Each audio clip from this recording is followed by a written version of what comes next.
spending program, $400 billion over 10 years, and then lots of other stuff. We were in the middle of combat wars in Iraq and Afghanistan. There was a lot going on.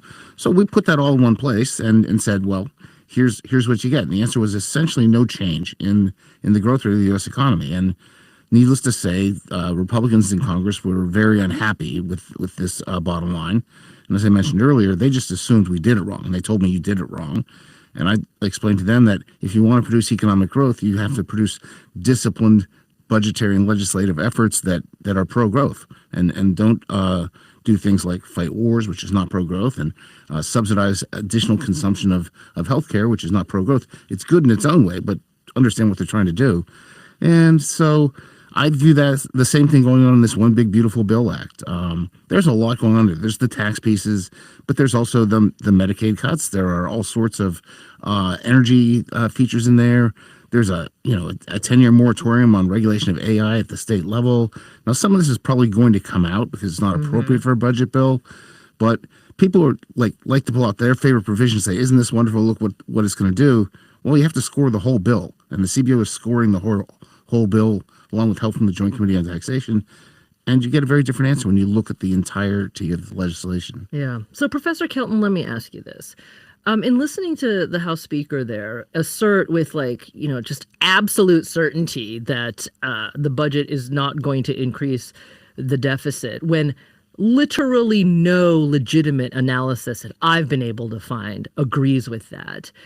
I mean, Douglas said this earlier. We don't really understand what's happened to the Republican Party, especially since the year 2000. But I wonder if it's just like maybe everyone's just a hidden MMT theorist on Capitol Hill now.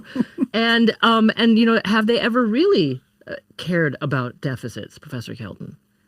Well, if they were hidden MMT theorists, then I think the conversation would be mostly about the inflationary impacts of what Congress is proposing, because that's the primary focus of an MMT theorist. It isn't the deficit per se. It's the capacity of the economy to safely absorb whatever stimulus Congress is attempting to add. And as Douglas just rightly said, I mean, this is a mixture of some kind of soft stimulus because of the way the tax cuts are structured. Once again, like in 2017, the benefits go overwhelmingly to those at the very top. They have a much smaller marginal propensity to spend out of that income. They will save a lot of that windfall. Therefore, it doesn't do much to boost economic activity. And then alongside that, you've got cuts, more than $1 trillion just in programs like Medicaid and SNAP. And so that is contractionary. So on balance, you end up with something that I think you're right, doesn't do much to boost the economy, which is why you don't get the windfall benefits and the higher revenue that some Republicans are attempting to say is going to be forthcoming, and therefore it's not going to add to the deficit. You're right. There's no credible study out there that tells you that the deficit is not going to go up. But for me, that isn't the real issue. It isn't about whether the deficit increases. It's a distributional question. Are we hurting people gratuitously? Yes. Are we exacerbating income and wealth inequality? Yes. Are we going to get a boon to the economy and lots of job creation, all the rest of it? No. Is it likely to spur or accelerate inflation? I think that's the open question here, because, some of the new tax cuts on overtime and tips and, some of those sort of things, those are front loaded and temporary. And then some of the cuts to Medicaid and SNAP are phased in later. So you may get some uptick in activity in the first few years. And then as the cuts come in, more fiscal drag. Yeah. Okay. So what the impact will be on inflation? Good point. Douglas, let me turn back to you on something, because, having, worked in Washington, in the CBO and in other capacities, I have to say I'm still kind of struck by the House Speaker just looking directly into a camera and saying, no deficit growth whatsoever, even though he's a smart man. He knows that absolutely nobody is predicting that. I mean, do you have any insight on what's actually going on here? Not great insight. I think this has more to do with the president's demand for loyalty and fealty than anything else. I mean, he demands that of his administration. You have to echo what he says, or your view is disloyal. And certainly, Republicans on the Hill have felt the same pressures with regard to how they discuss the bill. But just for the record, the administration is saying that the growth rate will go to 3% on average. 1.8 to 3% is not going to happen. I went back and actually checked. Was there any time in CBO's history that it could have predicted an increase of 1.2 percentage points in the trend growth rate and been right? And the answer was there were 6 quarters back in the 1990s, just prior to the big boom, that might have been true. It's never been true in the 21st century. So don't ask CBO to make a forecast of something that's just not going to happen. Okay, so one more thing about calculations. Because the way the media works, as you both know, like high-profile lawmakers and presidential advisors will go on TV shows, occasionally radio shows, but they'll go on TV shows and they'll say something and they'll have 30 seconds to say it, and that then just sort of filters its way across the infosphere, and it becomes more and more watered down and separated from the context in which the claim was originally made. I want to produce some clarity around what some folks are actually saying. The CBO, as we talked about earlier, estimates that the budget reconciliation bill would add, $2.5 trillion to the deficit. That's CBO. Now, over in the White House, the Office of Management and Budget, currently directed by Russell Vought, told Fox News Sunday this month that he thinks the CBO is entirely wrong for a particular reason. They are wrong, and that's because all of the watchdogs use an artificial baseline that is part of the way that Washington, D.C. does business here, in which they assume that all spending is eternal, but tax relief in 2017 was to sunset. And as a result, when you just extend tax relief, you're in a situation where it looks like this major cost. And of course, that's not a cost. If it would not to occur, it would be a major tax increase to the American people. And so when you adjust for that baseline, that big game, and this is putting aside the economic growth that we think that they also understate, when you adjust for that, it is $1.4 trillion in reduced deficits and debt. Okay, Douglas, you had mentioned baselines before. And what Vought is saying here is, well, the real baseline is essentially 2016, right? That's what he's saying, because if the tax cuts were to sunset, the new baseline would be pre-2017 tax cuts. And so therefore, by extending the tax cuts, you have a reduction in the deficit. I want to agree with Russell Vought on one thing. The way the budget baseline is constructed, it is not symmetric. If there's a spending program that Congress does not reauthorize, doesn't do anything to take care of, and it's bigger than $50 million, by law, CBO has to carry it in the baseline as if it had been reauthorized and was going to be appropriated and all that. So it's and if its tax cut is sunsets, it goes away. You don't continue it even though Congress didn't do its business and extend it. So there is an imbalance there. But if you want to change the baseline, go legislate changing the baseline. Don't just make it up in mid-argument, which is what Republicans are doing this time. I'm not a fan of that. And the second thing is, if you use the current law baseline, you reveal the mismatch between what they're saying and the actual growth impacts. If you're just doing what you did before, so there's no deficit impact, there's also no growth impact. You don't get to get zero deficit impact and a huge growth. You can't have them both simultaneously. So either you accept the deficits and argue that they're done in favor of good growth policy. I would disagree with that, but you can make that argument. Or you don't accept the deficits and you say we're not getting any growth. You can't have it both ways. Uh-huh. Okay. Wait. You know what? Fiscal policy is so complex. I want to just be sure that I understood this correctly. That what Vought here is saying is that by having or changing the baseline, as I guess he wants to do, he gets to claim a deficit reduction. But then he's not acknowledging the limited growth that would come along with that? Is that what you're saying? Yeah. So if what he's really saying is, let's just look at the 2017 law on the sunset. What he's saying is it exists right now. And if it was a spending program, it would continue to exist into the future. We would just extend it. So if you do that, then there are no new deficits from extending the 2017 law. We have deficits, but there are no new ones. But it's also true that you haven't done anything. So there's no new growth either.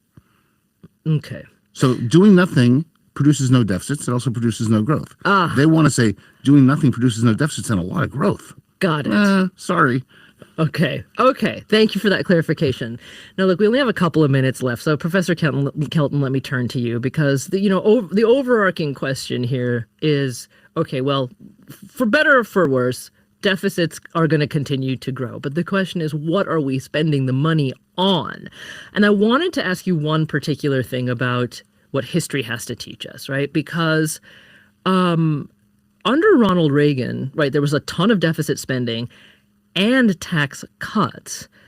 But he also in 1986 helped pass a legislation that essentially blocked loopholes that allowed corporations to ultimately pay nothing so that their share of federal revenue actually rose a little bit.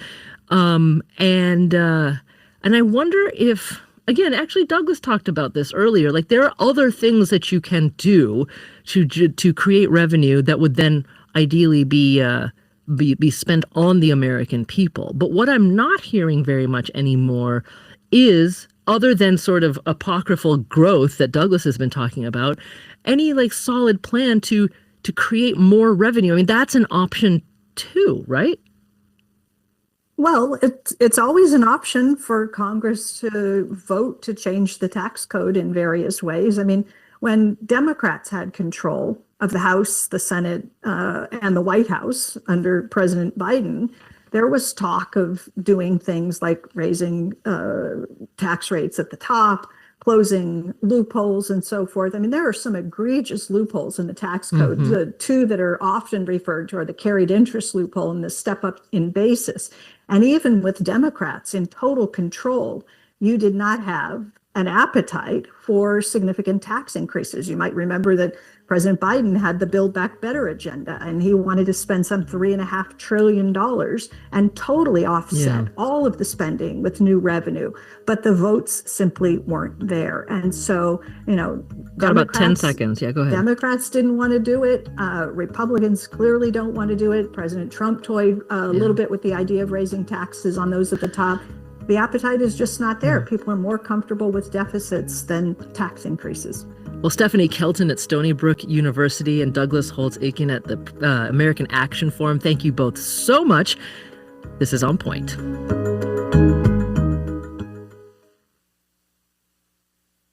On Point is a production of WBUR Boston and is distributed by APM, American Public Media.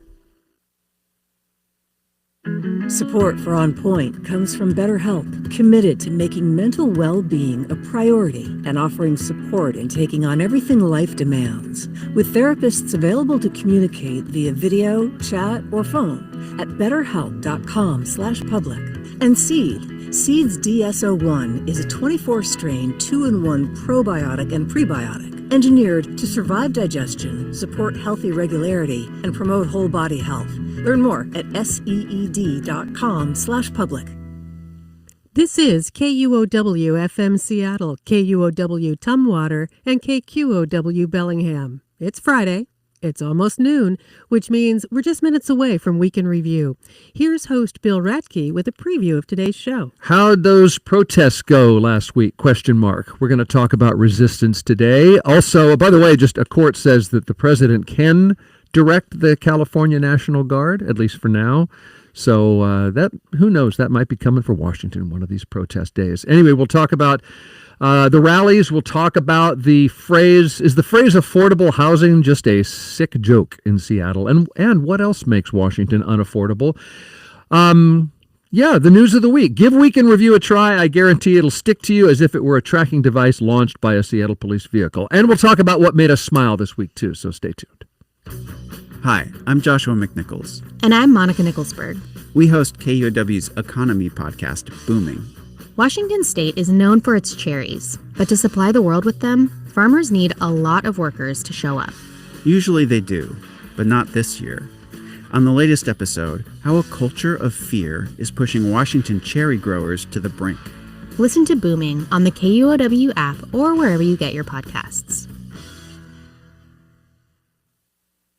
Support for KUOW comes from STG, presenting Rhiannon Giddens and the Old Time Review, featuring American musical traditions, performing at the Moore Theater this Monday, the 23rd.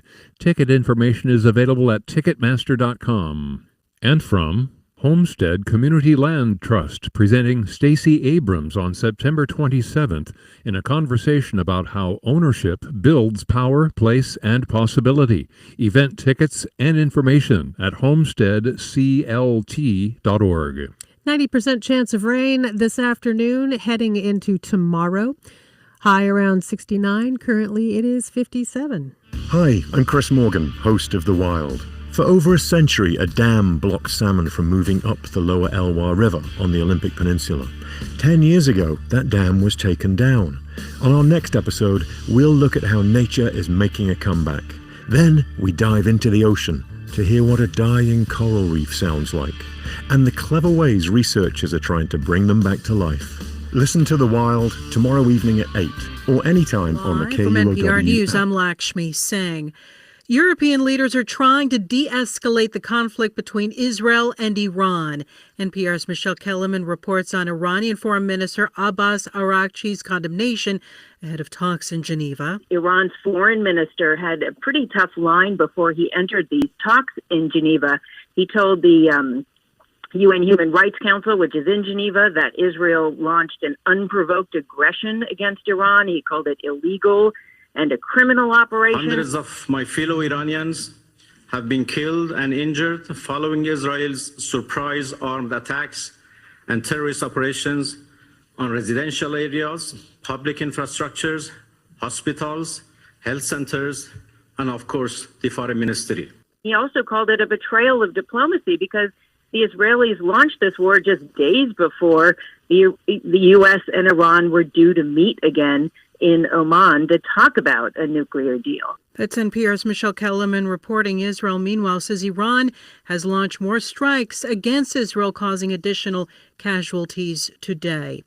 A dual U.S.-Israeli citizen has returned to the United States. Edon Alexander had been held by Hamas militants until his release in May. NPR's Kat Lonsdorf reports that Alexander was the last surviving American hostage in Gaza. Crowds lined the streets in Tenafly, New Jersey, waving Israeli and U.S. flags and cheering as an SUV brought the 21-year-old back home. Alexander was captured while on duty serving as an Israeli soldier during the Hamas attack on southern Israel in October of 2023. He was released last month in a standalone deal negotiated between President Trump's administration and Hamas, who said it had been holding secret talks with the U.S. in the days leading up to his release. Hamas said Alexander's release was meant as part of, quote, steps taken to establish a ceasefire with Israel. But a ceasefire has still not come.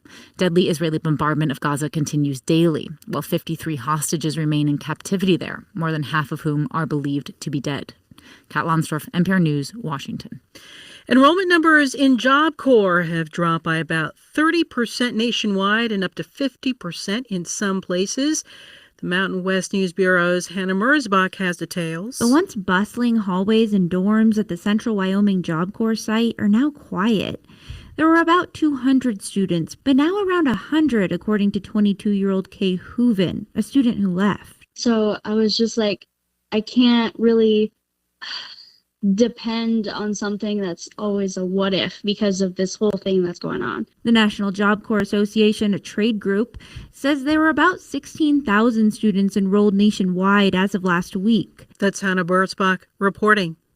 From Washington, this is NPR News. This is KUOW News. I'm Katie Sewell in Seattle. Tacoma is undergoing a major leadership transition, with at least 7 top city positions likely to change hands in the next year, according to the News Tribune.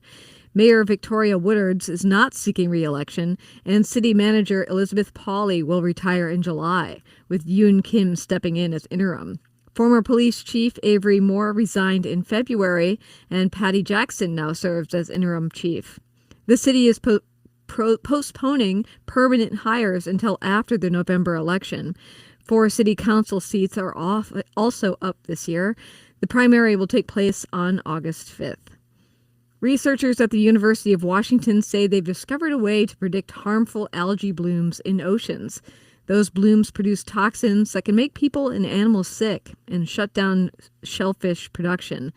Scientists collected water samples off Orcas Island every 4 hours for 3 weeks. They found that the marine bacteria showed telltale signs before a bloom up to 3 days in advance. Lead investigator Miranda Mudge says she hopes the findings will allow much earlier intervention. Because what happens right now is we're limited to mitigation strategies. So we see that the bloom occurs and then we respond. But at that point, it can be too late. There's already potentially toxins in the water. The researchers say they hope to eventually create a rapid test and learn how to forecast when a bloom will end. Washington Trails Day is coming up tomorrow. It's a day to recognize the state's many hiking trails and the volunteers who help care for them. This year, Governor Bob Ferguson issued a formal proclamation recognizing the day statewide. This year's activities will include a new focus on public land advocacy, with groups raising awareness about proposed federal changes that could impact trail access. This is KUOW News. Support for NPR comes from NPR stations. Other contributors include Capital One, offering their premium travel card, Venture X. What's in your wallet? Terms apply. Details at CapitalOne.com. And listeners like you who donate to this NPR station.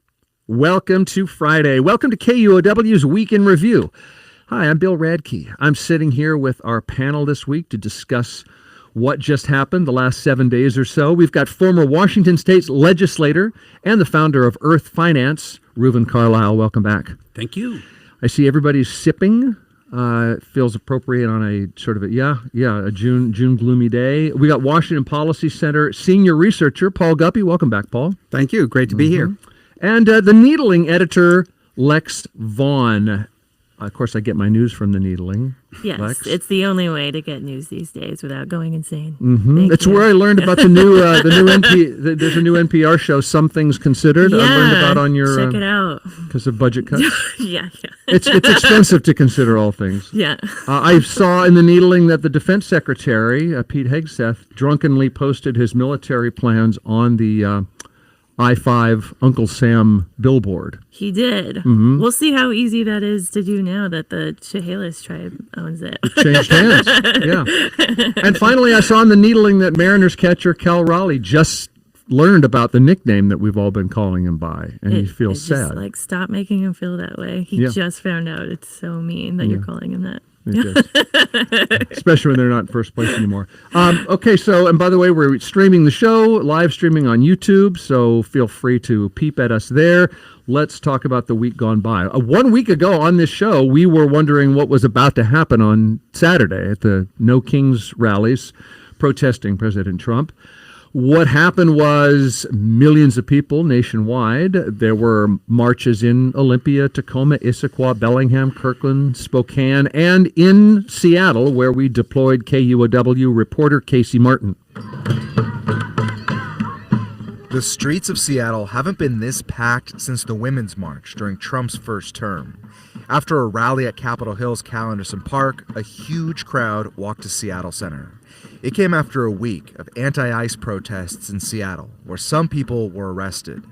Joanna Campos said she marched for her family, some who are undocumented. They're just scared. They're scared to leave their homes. They're scared to go to work, and it's painful. It's painful to see that. Campos said she'll keep showing up to protests like this.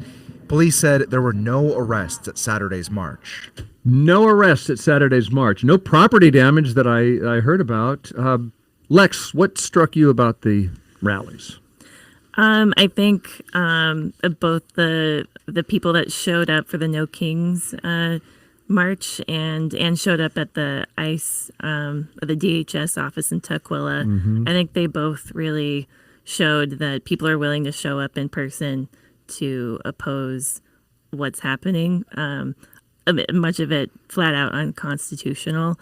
And I think it was just kind of inspiring to see so many people show up and say, I will show up in person to oppose this. I'm not just going to hide and post things on social media. And I hope it's more than performative for most people, but it's the beginning of people really kind of seeing each other, building community and saying we got to find our own little ways of creating obstacles to the harm that this administration is trying to create. You want me to dive in? Sure. Okay. Your impressions of the rallies, my impressions. protests. So I've completed my 3-point analysis. That's going to take about 20 minutes. Okay. I'm kidding. Set that aside. But I do have 3 points. I'll do that. Number one is I'm a free speech absolutist. I believe very strongly in the right of assembly. We're coming up to celebrate our 250th anniversary as a country, and the right to assemble and protest, and the point about no arrest, no property damage, that not only helps the cause that the protesters are pushing, because violence steps on the message of a larger demonstration. So that's very good. Secondly, I'm not sure how much impact it's going to have on the administration, because there is broad public support for the immigration enforcement that Trump is doing. He says that he was elected to carry this out. Even the non-criminals, you think there's broad American Well, that's where public he support? has more of a challenge regarding messaging, is to explain and support what he is doing. But so far, the polls show that they do support it, even though I think people should be able to express their objections, absolutely.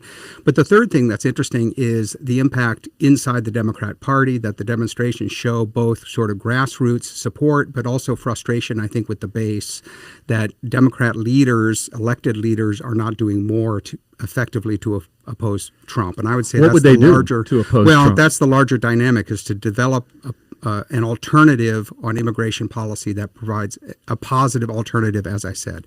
Opposing something the administration is doing is fine, but then you have to have something else that people can pivot to. And I think that's what Democrats are frustrated, is they don't see a positive message coming from leaders about what should we do regarding immigration or a path to citizenship or border enforcement. And I think What there's about a path to citizenship or amnesty? These are not Sure. new ideas. Well, exactly. But that's my point, is that I don't see a coherent message at the national level from Democrats. And I think these demonstrations reflect some of that frustration. Mm-hmm.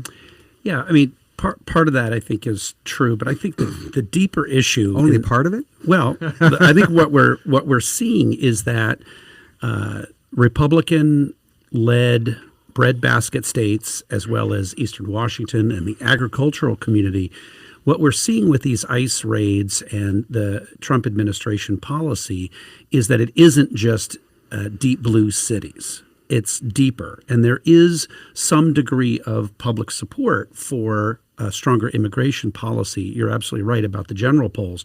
But I think that there's a tipping point that is happening very rapidly where people are waking up that they're not just going after criminals. They're going after real people living real lives who have done nothing really wrong. And I think we have a fundamental disconnect in this idea that we can eviscerate the workforce for agriculture. We're going to see it in cherry prices. We're going to see it in food prices around the country. And it's going to have a profound effect, to say nothing of the moral and the ethical implications, just the pure economics of the hospitality industry. So you're seeing pushback from Republican-led states. You're seeing pushback from breadbasket farming communities and others that are going to be really profound. And Trump's built his entire administration around this central narrative of pretending that everybody who's undocumented is a criminal. And of course, it's just categorically wrong. So again, aside Well, from they did enter the United States without the authorization, some of them. right, to his enter the rhetoric United around States. violent criminals who are destroying everyone. Not that in- they've done nothing wrong in the public's eyes, but right. But if one of us entered Canada illegally, what would we expect to happen? I don't think we would be surprised if the Canadian authorities took some action against us. So almost every other country. I like to think they'd welcome us. Well, that would be nice. My point is that every other country has some kind of immigration enforcement. And I mean, I agree with what Reuven is saying, is that millions of people have been here for years and are working hard, paying taxes, and are part of our communities. And there needs to be some solution for that. In agriculture, there is the H-2A visa program that allows migrant workers to work here legally. So maybe that should be expanded. But without solving the underlying legal status, everything else we're talking about flows from that enforcement, controversy, the nervousness that people feel.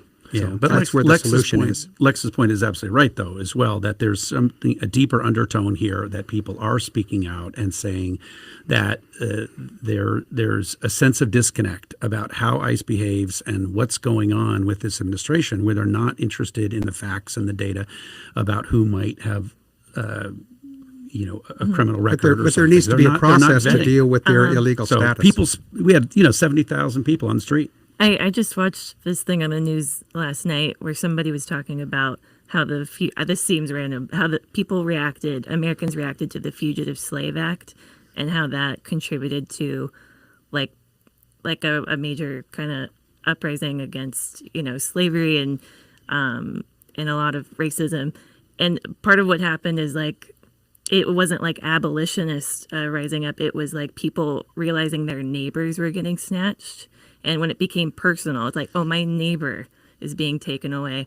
That changed everything. And you can see a lot of Trump supporting people saying now, oh, I didn't think my best friend at work was going to get snatched. I didn't think my neighbor was going to get snatched. And it's getting more real.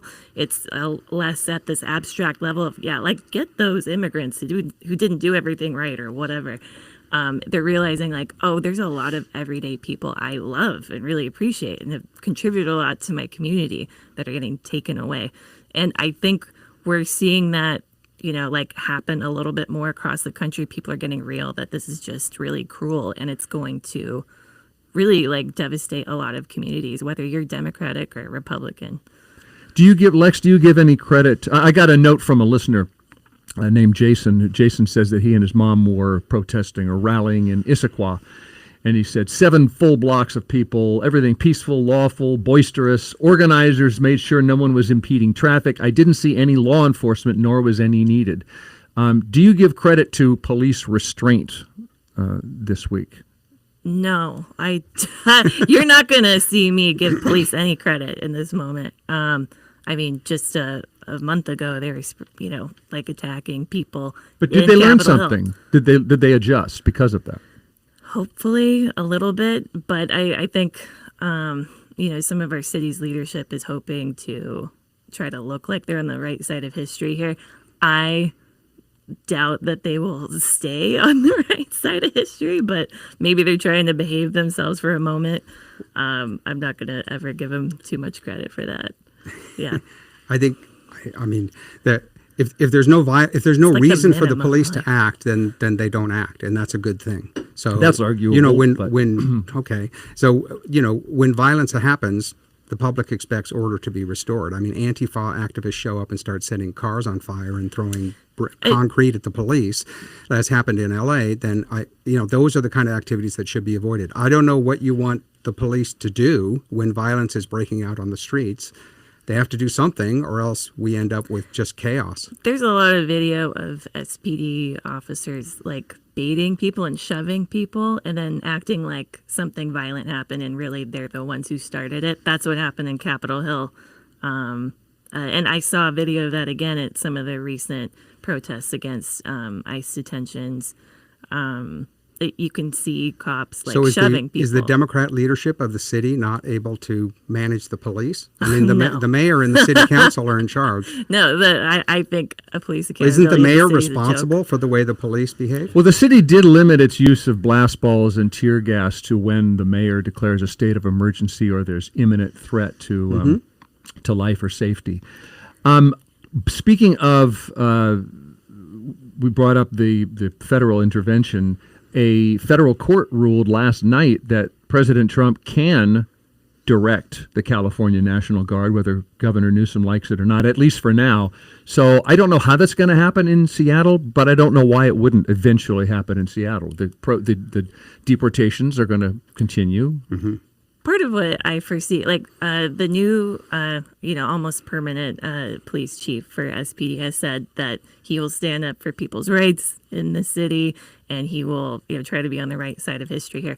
But I do think, our police department is going to find ways to, keep their hands clean, mostly, while letting other people do the dirty work. That's what I expect. And I think that's why there were a bunch of weird invitations for immigrants to do this check-in in Tukwila on the same day as the No Kings March. I don't think that was an accident that people were asked to come to Tukwila on the day of a march at an office that's usually closed on the weekend. So I think there is some probably manipulation here of okay, well, we'll keep SPD's hands clean, but we'll make people go down to Tukwila and do this, check-in instead or something. We have a really serious challenge in that the federal administration is in charge of immigration policy, and that's a generally accepted principle under our system of government.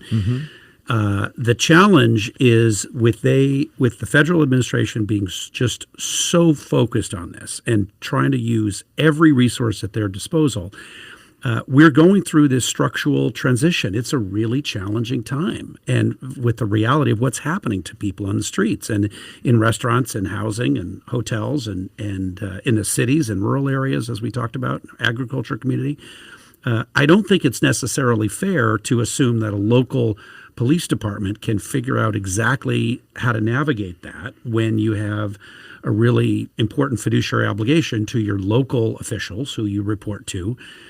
And there's also a directive if there's some participation by ICE. I mean, there's a complexity to this. The courts are ruling that, unfortunately, there's a lot of authority in the executive branch taking over the National Guard. So your central hypothesis is right. It could be a time down the road where we see National Guards nationalized at different states. So we hear regularly that no one is above the law, that we should respect our democracy, that democracy is under threat. The authority you're referring to was enacted by Congress, and the administrative executive is carrying out the laws that are enacted by Congress. So until Congress changes the immigration law and, again, provides a path for citizenship or temporary status, we just have an administration that campaigned on enforcing immigration laws that already exist, came into office, and to everybody's shock is actually keeping his promise that he said during the campaign and enforcing immigration laws, which turned out to be very popular. In an unconstitutional way. Okay, you can argue that, but the second process. point is what happened with the Ninth Circuit, as you just mentioned, Bill, slapped down this judge who was imposing a national injunction about control over the National Guard, and that's a separate track that I think is creating a problem with our governance, where detailed decisions are coming out of district judges that are impacting national policy, and I think that's something that the third branch, the courts, have to deal with. The Supreme Court is going to have to deal with the problem of district judges. There are almost over 700 of them issuing orders that impact the entire country, and that's another complication that we have. Should we pause on protests for now? We'll see. I don't see a reason for. I don't see deportation stopping. There was a pause. There was a moment where it seemed like Eastern Washington cherry growers, maybe that wasn't President Trump's focus, and then it seemed like no, I think it is President Trump's focus, and we'll see. Right, but all I just maybe to close is that deportations is not the ultimate solution to our immigration issue. We need a regularized system that people can rely on and is predictable and creates legal status for people who are here. And if we could not learn that lesson the hard way, that would be great. Yeah. Let's take a short pause on Week in Review. We're live streaming the show on YouTube. We're going to come right back and talk about affordability. It's such a pleasant sounding word. Let's find some affordability for a change in a moment. Stay tuned.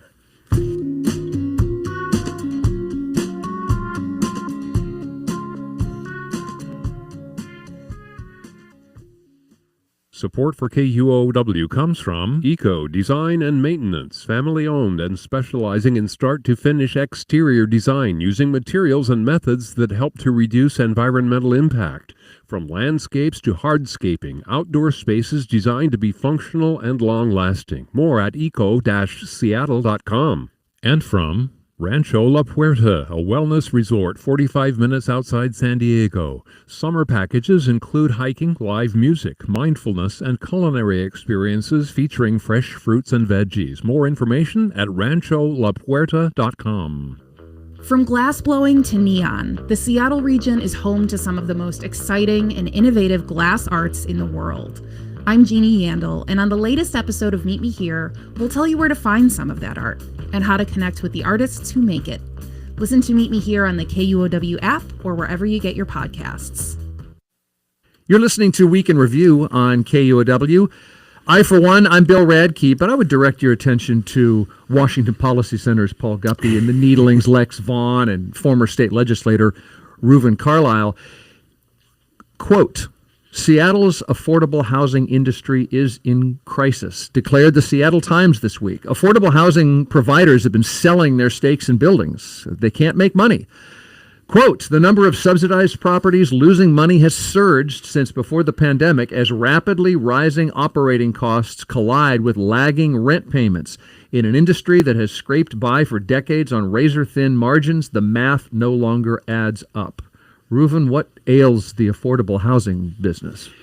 Well, it seems like we talk about it every week, and the legislature struggles with it, the city, we've got our regional housing, the homeless entity. I mean, the whole 9 yards. We all know that there's a real issue with density. We know that we need more housing. How we go up about that housing has to do with growth management, has to do with private investment. As you said, the economics are fundamentally changing. We live in a high-cost area.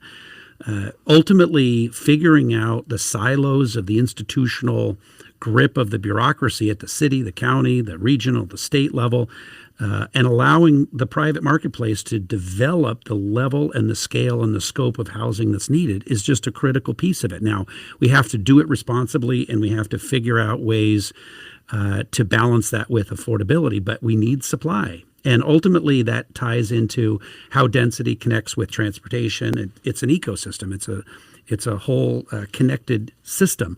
So, I think. What about the affordable housing part of that ecosystem? Yeah, Why is it so in such dire straits? Yeah, I mean, part of it is that you have efforts you have the multifamily housing tax credit, which is an instrument that incentivizes private developers to reserve a portion of their housing, of course, for affordable housing in exchange for tax deferment or tax deduction. But it's not at scale. And it's not penciling. And you do have, as the article said, you have a lot of folks who are behind on their rent. That affordability issue is very real for tons of people. And the cost of some construction. affordable housing providers are saying, we can't get that rent from people. We can't raise rents. We can't evict people who don't pay. We can't screen tenants. The economics is upside down. It's really challenging. And then you have your capital expense, the construction costs, the labor costs, the land costs. So all of those together, I think we're at a really serious tipping point, and I think everyone knows it. I'm tempted to repeat the old saw that socialism doesn't work. So, we put in all these controls and credits and rules, and people don't cooperate. They don't pay their rent. I mean, why should they if they can't be evicted? I think that's just normal human nature. I think what really Reuven correctly points out. We tried socialism in Washington State? Well, we're trying different versions of it, and each time I see it being tried, it tends to collapse upon itself, and I think that's what we're observing. That's my larger observation. More on point is, Reuven is right that we need more supply. I'm not a fan of density because I just see it eviscerating Seattle's traditional neighborhoods. In my own neighborhood, two modest, little bungalow, older houses that are kind of starter homes. The area was upzoned. Were just torn down, and they will be replaced by $2 million townhouses. I don't think that makes affordable housing any better. But I will. Are you saying now? You're an economy guy. You're an Econ 101 guy. Are you saying that building more homes does not, over time, decrease the price of homes compared to what they would be if we didn't build those homes? Yes, it did. Yes, it does. I did pass economic 101. I think it took me 3 tries, you. but I passed. No, you're exactly correct. And therefore, the second part of the equation is to revisit the Growth Management Act, which we've lived under for 35 years. I think that's really starting to squeeze now as the decades go by, and allowing more buildable land in outlying areas, which could be built brand new with density, because then you have new communities that have much more density than older areas of Seattle. That preserves. So wait, you want to do to the outlying areas what you hate is happening to Seattle? But those are new areas. That's my point. Is that instead of destroying established traditional neighborhoods in Seattle, which everybody loves, taking open land in outlying areas that has now been locked up and adjusting the growth management boundaries to allow more supply in where there's a. Right now in some areas of King County, you can build one house on 5 acres. And those are the areas that I think should be visited. It's not a matter of tearing down existing housing to create more housing. Instead, the Growth Management Act shuts off areas that could create dense urban housing, great. But since it's brand new, it wouldn't be disrupting existing communities. As a renter in Ballard, I'm very happy to see some of these big new apartment buildings go up because it's keeping my rent even and okay where I'm currently at. I think a lot of renters are happy to see more housing come in, both in the form of apartments and there needs to be a mix of housing available, more of it in every kind. And I think I personally, when I read up on what's going on with the affordable housing units and other units, honestly, like I think we need like reform in how we handle evictions, because like I've heard that multiple times here that you can't evict tenants. Well, evictions are rising. You can file eviction cases in court. That's definitely happening. Mm-hmm. And I don't think people realize just how detrimental that is to everyone involved. Because look, as soon as you file an eviction case on somebody, they're going to fight in some cases, very sadly, like to the death to stay in that unit, because that goes on their record. If they try to get housing anywhere else, that shows up on a background check that they recently had this happen to them. So they know that like their choice there is to try to stay in this unit or like be homeless. So like you're not going to get them out of that unit faster through a court process. There needs to be just a mediation process that happens instead of the court process that finds a peaceful resolution of like a payment plan. But a lot of people are just going straight to court filing, and then it's just not going to be a productive thing between the tenant and the landlord from there. So I would like to see a more diversity in solutions there, other than just keep these cases filing up in courts in ways that harm people permanently and make the housing and homelessness crisis like even worse here. So we do make an industry out of we treat homes like iPhones, in that we make it's something people need to live, and I recognize that we're in a trap. Landlords have expenses to pay, mm-hmm. and they're participating in what we've made a legal market. And they're complaining, even in the case of affordable housing developers. I'll quote this Seattle Times story again. If buildings continue losing money and banks foreclose on them, private investors may pull out of Seattle's affordable housing market altogether, causing the system to fall apart. City staff told the mayor, quote, "We have a shaky and unstable affordable housing sector that without bold action could fail." What happens when an affordable housing sector fails? Well, you do have a situation here where I think we have to acknowledge that the legislature, and I think the city, probably the county as well, have exempted nonprofits from a lot of the policies that they make private landowners follow relative to rent caps and things like that. So the interesting thing is that I think there is a macroeconomic challenge for real people, in that a lot of folks are behind on their rent. There's an affordability crisis that's real, but the practical effect is the mortgage of that building still has to get paid. So if they don't pay, then the landowner, is going to pull out. So the economics are really imploding. And I think the new social housing developer process that we're seeing in Seattle with the program that's being set up. This is something voters approved. Yeah, voters approved it, but it's, it is another silo. It's another program. And I just wonder if it's going to have the structural support to be able to make it pencil. You've got capital expense of millions of dollars to build them, then you've got to operate them. And I just worry that their experience might be similar to other organizations that are really making it a struggle to pencil. The funding model for the social housing thing is completely different. And that's part of why people were so excited about it here. It's like, it's basically subsidized by people who can definitely pay their rent. It's a new That's the tax whole model. on companies that pay their workers $1 million or something. Yeah, poor Amazon. But it's in trouble already. So the social housing program, I think, should get an efficiency award for becoming inefficient faster than any other program. It's only been around a couple of years. They only have one employee. Exactly.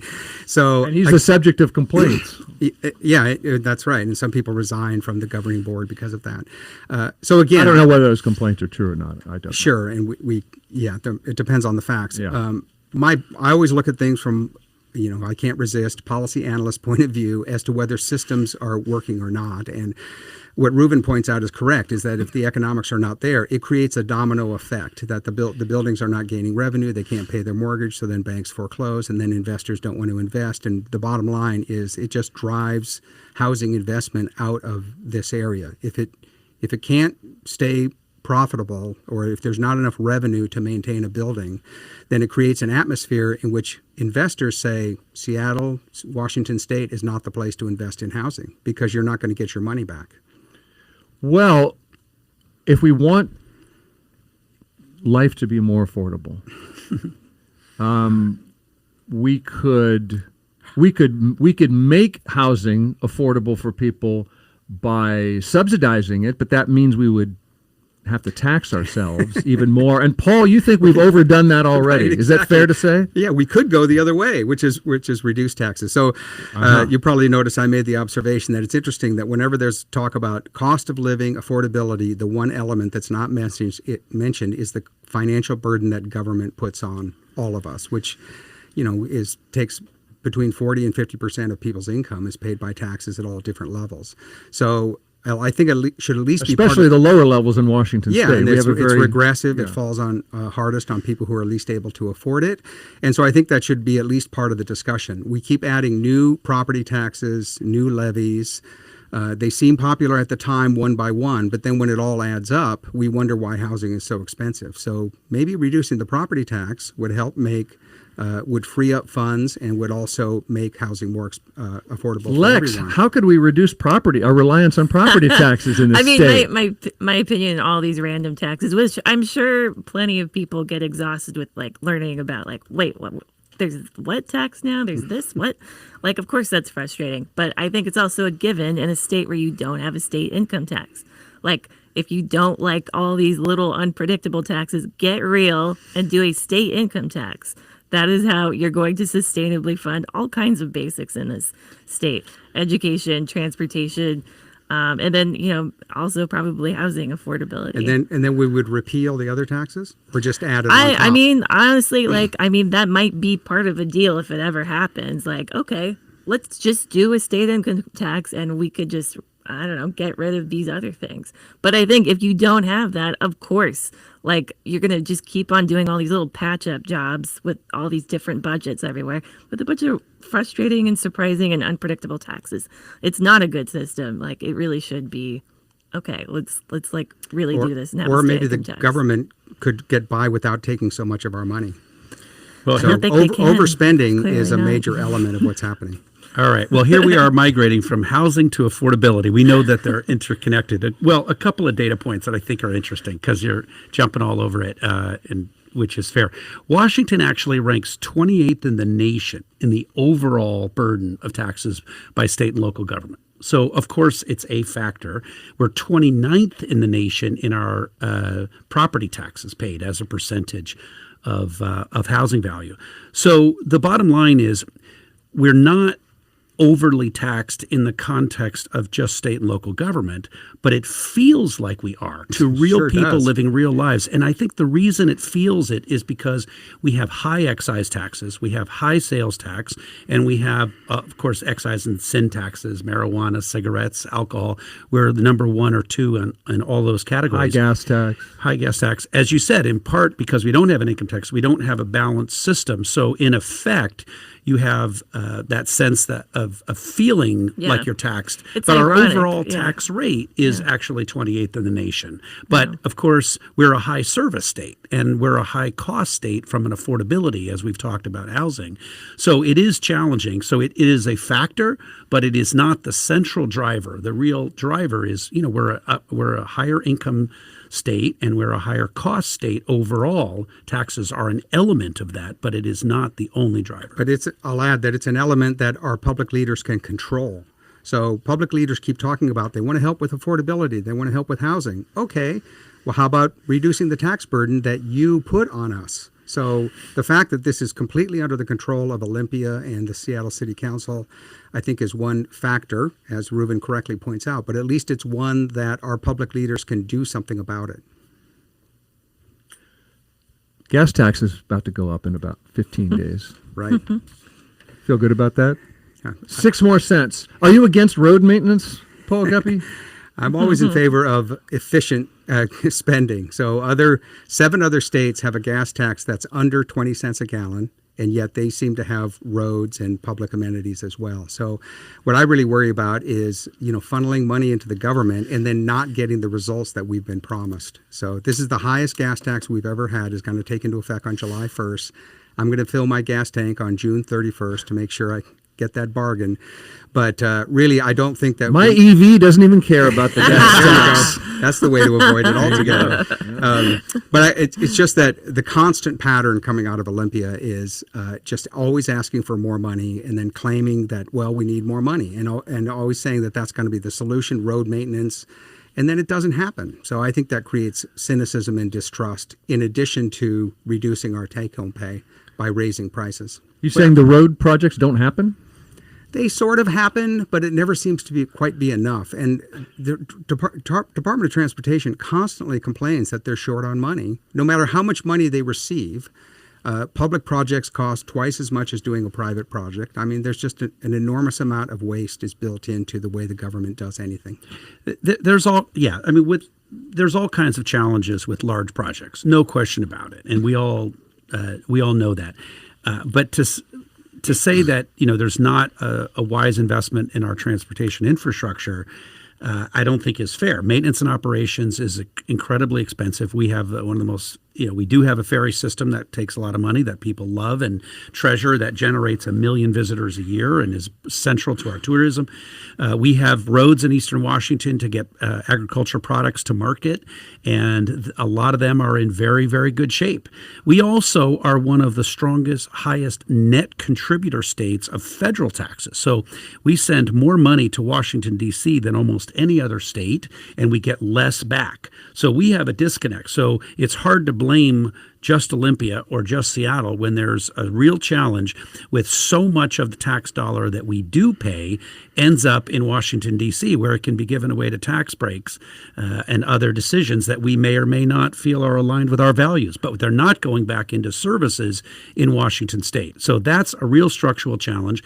I do think that transportation infrastructure is very well regarded in this state overall, in that it's very important. We have obviously an integration now between Sound Transit and Metro as well, and transit and the ferry system. But we also do need roads and bridges and highways. And I think that investment of those dollars, this was a bipartisan vote that Senator Marco Elias led, and Representative Jake Fye in Olympia, and a number of Republicans supported it. There was an effort to recognize the importance of that public infrastructure, and I think the public supports that. So will a day come when state officials will say to the public, thank you for what you're spending. We can manage from here. We have enough funding. Dianu. Yeah. It's enough. I have a listener. I know it's a misuse. Sorry about that. So I have a note from a listener, since we're talking about gas taxes. We have this system in Washington that I think former legislator Reuven Carlyle knows something about, where the state charges companies for emitting greenhouse gases. The big polluters buy allowances that let them emit carbon. They buy these at an auction, and the cost keeps going up. Right. And then over time, there's a cap on that, so it's supposed to reduce pollution. So, Reuven, you've said here on this show that it's the big polluters paying for their emissions under this system. A former Seattle Times reporter, Casey Core, wrote in and said, stop enabling the falsehood that the Climate Commitment Act is paid by big polluters. Accepting this is like Trump's assertions that tariffs are not passed along to consumers. Costs are passed along. In the case of the Climate Commitment Act, costs are passed along to anyone who buys gas for a car or fuel to heat a home. That's basic economics. How do you respond? Well, first of all, 62% of the people of Washington supported maintaining the Climate Commitment Act, our state's cap and invest carbon pricing. They voted for it in November again. In November. So just putting that out there.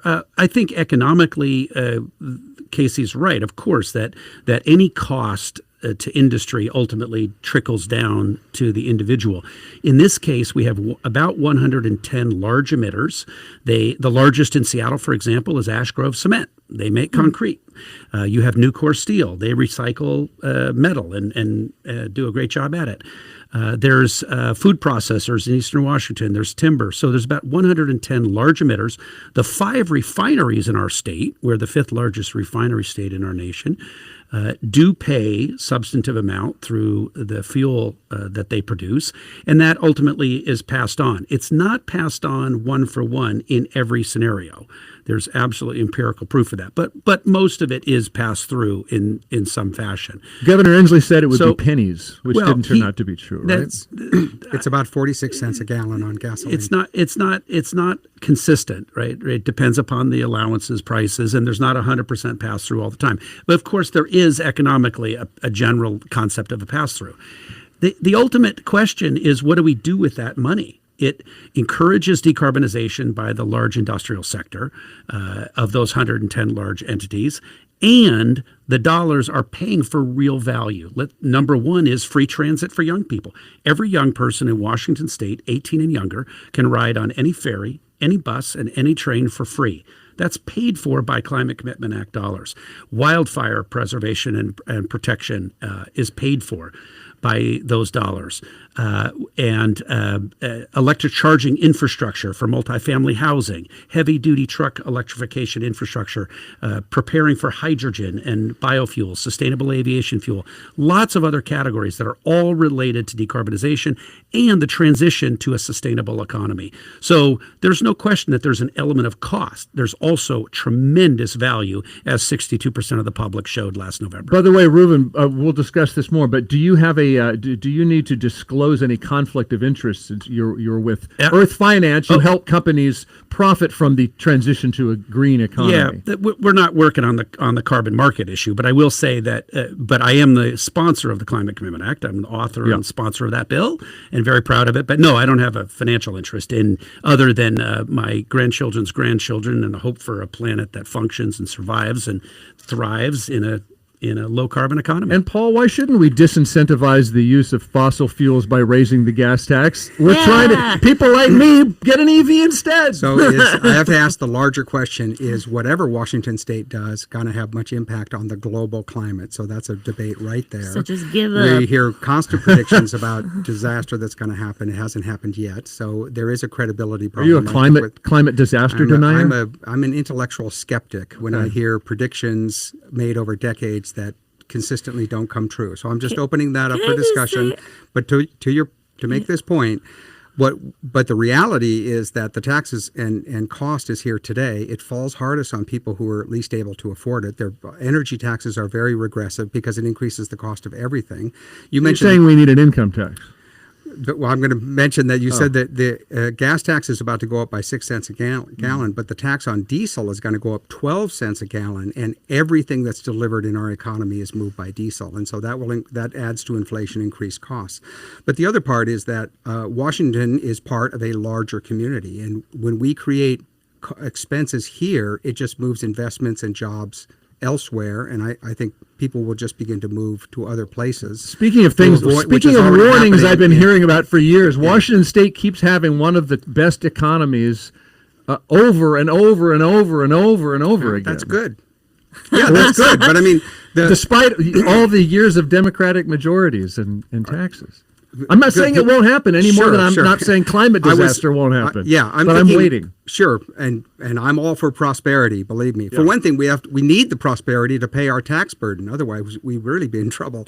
But I'm looking more at population trends. So moving out. Oregon and California are losing people. New York and Illinois are losing population, and I'm concerned that Washington will join that trend as well. Yeah, it's not affordable here. Lex, you get the last word. As someone who's lived in LA and lived with tons of smog, I think it gets underappreciated how much of an immediate benefit there is to your life right now when you reduce how much we use fossil fuels and how many people are using that. You can enjoy that right now where you live by reducing how many people drive cars. So it does, I think, benefit the overall world eventually, and everybody needs to pitch in on that. But honestly, just on a selfish level, you do benefit from living in a cleaner environment right now when less people are driving cars. Yay, clean air, clean water. Yeah. we must pause. You're listening to Week in Review, where we discuss what happened this week, and then we take a little break, and we come back with a few more headlines and something to smile about. We'll be right back.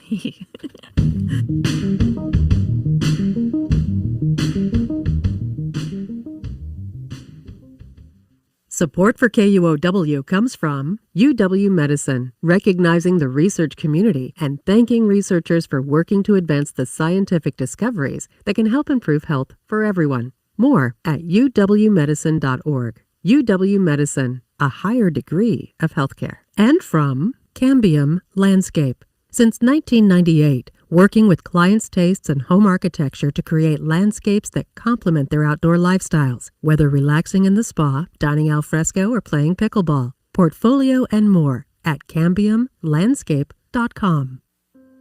KUOW would like to recognize members of the community who included a gift to this station in their will. You are hearing programming today thanks to the generosity of Leslie Hazelton, Joanne Yort, Tony Krupski, Dr. Michael Len, Estella Berger Leopold, Billie Jean Matthews, Pat Reese, Eugene and Helen Schmieden, Cheryl Schneider, David Tagliani, Vivian Van de Beesen, Norma Wells, and others who left a legacy with KUOW. You are listening to KUOW's Week in Review, where we're catching you up on what happened this week because we know you're busy. Bill Radke here with Washington Policy Center's Paul Guppy, former legislator Reuven Carlyle, and from the Needling, we have Lex Vaughn here. A few stories I haven't had a chance to mention. Microsoft is not done cutting jobs, according to Bloomberg News. They laid off 6,000 people last month, 3% of the workforce, and they're preparing thousands more layoffs, apparently, this time focused on areas including sales. Microsoft has not confirmed this report, much less said why it would lay off thousands of people. Therefore, I can't say that it's AI. It's AI. However, Amazon did say it's AI that will mean fewer jobs. The CEO, Andy Jassy, told employees this week he expects a reduction in the corporate workforce, quote, as we get efficiency gains from using AI extensively across the company. Amazon is also encouraging corporate workers to move to its hubs in Seattle and D.C. instead of working remotely in other places. And when I say they're encouraging workers to move, I mean there's an AI bot that doesn't mind the cost of living here or the wildfire smoke. And they're also passive aggressively getting people to quit on their own. Right. And not having to pay them severance. Yeah. Let's see. This week, the Seattle City Council approved an ordinance meant to reduce the number of high-speed police chases. Seattle police will use new GPS tracking devices launched from the front of a police car that attach themselves to a fleeing vehicle so officers can track the driver down rather than dangerously chase them around. Police won't need a warrant, just reasonable suspicion, which the American Civil Liberties Union says is concerning.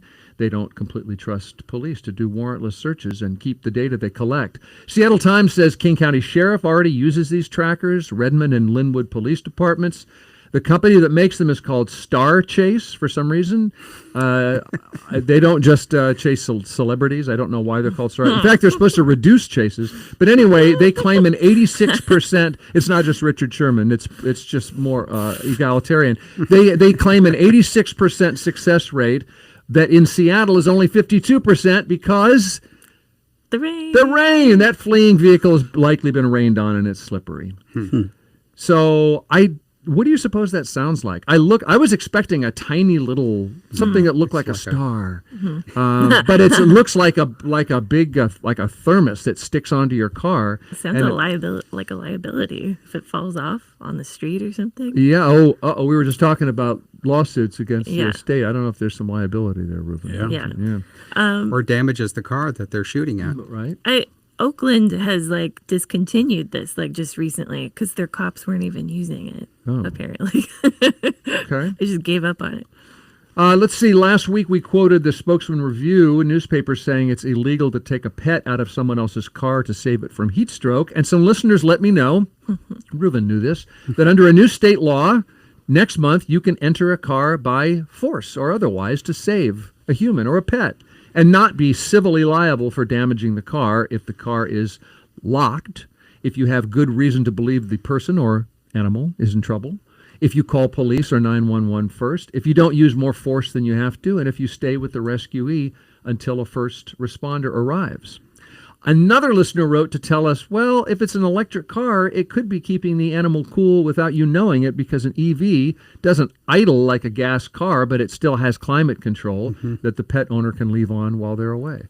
Have you done that, Reuven? You seem to be very hip to the EV climate control situation? Well, they have those. They do have a sign on the screen that Yeah. says, "Hey, we're cooling this down."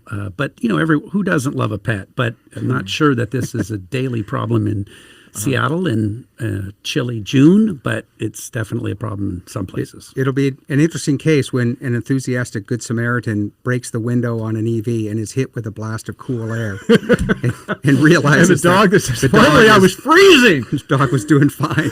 Right. We're just about at the end of the show, so let me ask, what made you smile this week, Paul? Did anything thrill you? It's always whenever I do a show, I always try to do background research, and so therefore I checked out the Needling website, and the first thing that made me laugh was the person who was objecting to the cost of military parades but couldn't wait for the Blue Angels and Fleet Week to come for CPAC. So I thought that was funny. Right. Protest the tanks, celebrate the FA-18 Super Hornets. I couldn't wait to pull that one on everyone on Monday. Like, you better keep that up throughout the rest of the summer because we got this thing called Seafair going on for the whole So until much August. just wait till the F-16s at the air show, but no Kings. And by the way, I don't know if listeners, when we just say the Needling, it's it's Seattle's only real fake news site and satirical site. Yeah. What else? What else made anyone smile? I was delighted to see that after Councilmember Rob Saka tried to eliminate this curb, the safety curb in West Seattle for a very long time, was willing to put $2 million into removing it. It came out this week that he has lost that battle officially. This safety curb will remain on Delridge and West Seattle. And if you don't know, this has been a saga, so much so that Brett Hamill, a really talented comic artist here, had this whole series of comics about turning this curb into a character called Kirby. So much that when Rob Saka sent out a kind of unhinged newsletter this week about his loss, he referenced Kirby. So I don't know if you're not caught up on this, it's been hilarious and it's very weird how much Rob Saka keeps kind of doubling down on why he tried to get rid of this curb, even if it costs $2 million. This 8-inch barrier. Yeah. So I felt I got a lot of joy. It made me smile. My daughter Nava graduated high school with thousands of other high school and college students. So the Seattle Center was packed for the last 2 weeks with graduations and just the pure joy and a time of a lot of disequilibrium in the world to see families so excited and kids just thrilled with that accomplishment. Again, high school, college, you could just see all the graduations and people running around in their fancy outfits. And it just was a moment of hope and optimism. Indeed. I will just add that the news site Axios this week ran a profile of Seattle magistrates, the unelected judges who deal with the traffic and parking tickets. And one of them listed 3 common excuses for parking infractions. Number 1, I had my hazard lights on. That does not work unless you have a photo of the sign that reads "No parking unless you leave your hazard lights on." If you see that sign, do document that. But otherwise, that's not working. Number 2, someone on the street said I could park there. You would think, why not? Why aren't we going after that person who keeps saying that to drivers? We want to clean up the city. That's hilarious. That's a gross mismisdemeanor or something, isn't it? To tell people that. If you're tempted to break the law, just ask somebody on the street whether Ask it's someone okay. if you can do it. And number 3, I was just picking up an order, which the magistrate said, that's not a defense. That's an admission. Yeah, exactly right. Oh, we need to crack down on improper behavior that I don't engage in. That's my sense. Only that kind. Only that, yes. Everything else is cool. Right. When I park illegally, hey, lighten up. Yeah. Yeah. Graffiti, no. But unless you had something really creative to say that day. Exactly. Unless, exactly. I'll be the judge of that. Unless you did a fabulously insightful show. Yes. Like this hour gone by. Thank you for being Week in Review, everybody. Thank you. Pleasure to have you. Enjoy the Fremont Solstice Parade or what have you tomorrow. 16 hours of clouds. Long day of clouds and drizzle tomorrow. Yeah, clouds are just on time for that, huh?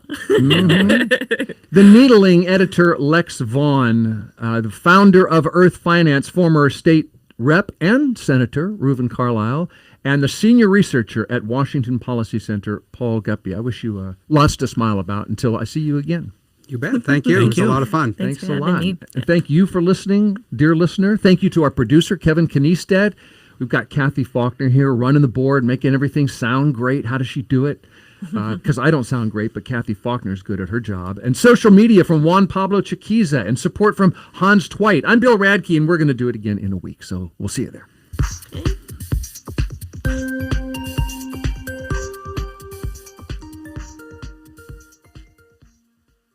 Support for KUOW comes from Third Place Books, presenting Jeopardy! Host